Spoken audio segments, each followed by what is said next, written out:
Now that you've had a chance to engage with some basic information about the history of special education, and you're skimming or starting to read chapter 1 in our course text, I'd like to give you a little bit more of a deep dive into IDEA and special education, but I'm putting my gen ed hat on and looking at it through a lens of what general education instructors, staff, and that group needs to focus.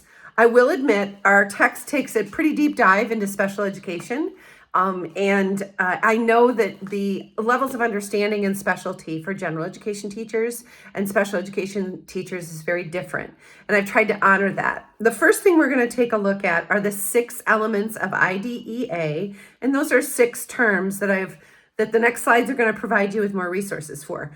Those are non-discriminatory evaluation, appropriately ambitious education, least restrictive environment, parent and student partnership, procedural safeguards and due process, and zero reject. I have provided a different definition for each of those, just a way to rephrase it that maybe connects with you better than our text did. I've pulled a lot of that information from a text I use often, which is Special Education Law by Andrew Markels and David Bateman. If you have interest in that book, please let me know. But more importantly, I've given you a second definition, but more importantly, I've got a second slide for each term that talks about the application of that element. I've really tried to drill down and get a general education piece that gets used in our schools, in our BK-12 schools, every day, every week, every month for lots of different students. What I've done is also found some extra resources, and I've really tapped into the resources that we, special education professionals, use with our families of our students. It's a little bit more of a basic understanding, a little bit more of a shallow dive, not a deep dive like I might take in special education teacher preparation, but a less of a deep dive so that you can really see where this fits in what you do in our classrooms every day. If you have any questions about those resources, or if you have interest in knowing more about this book, please let me know. And then we're going to follow up all of this, the history, the timeline, and chapter 1 and the resources with a journal prompt in which I'd like you to respond to me about the ableism you either have seen or still see in our communities and schools. The details for all of that are in your Blackboard module or in your slides, but I want to give you just a brief example. It doesn't have to be a school example. It can be a community example. I live in Holland, Michigan, and we have a MAX bus system for our city and parts of our county. It's not ideal. It's a small town. It's not ideal, but it's an important service for people who don't drive.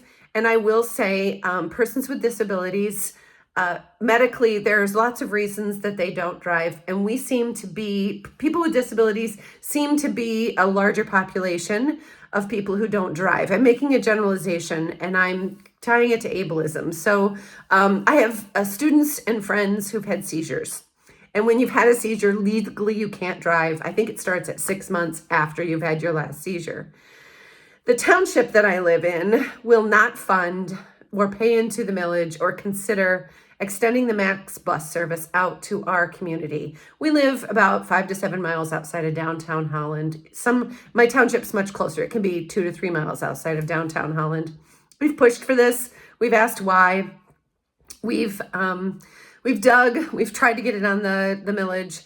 I have a friend who has a son with a seizure disorder and cannot drive, and their son lives downtown and cannot get out to their home at night or during the day without them going and picking him up and bringing him and taking him back and forth.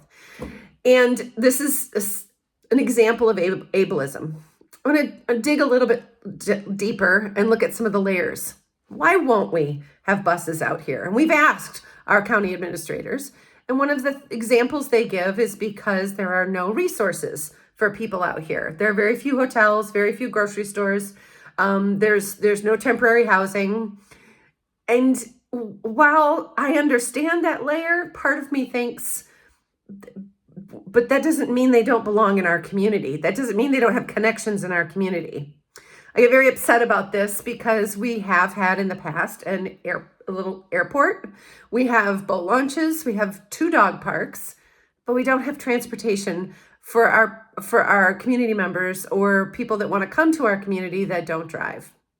It's a very short example of what you'll share with me, what you'll notice and share with me in your journal prompt as we take the history and timeline of special education, Chapter 1 and those important elements from IDEA, and we pull it all the way through and we tie it to ableism, disability rights, and the history that you'll see in our documentary for this week, which will be coming up on the next slides.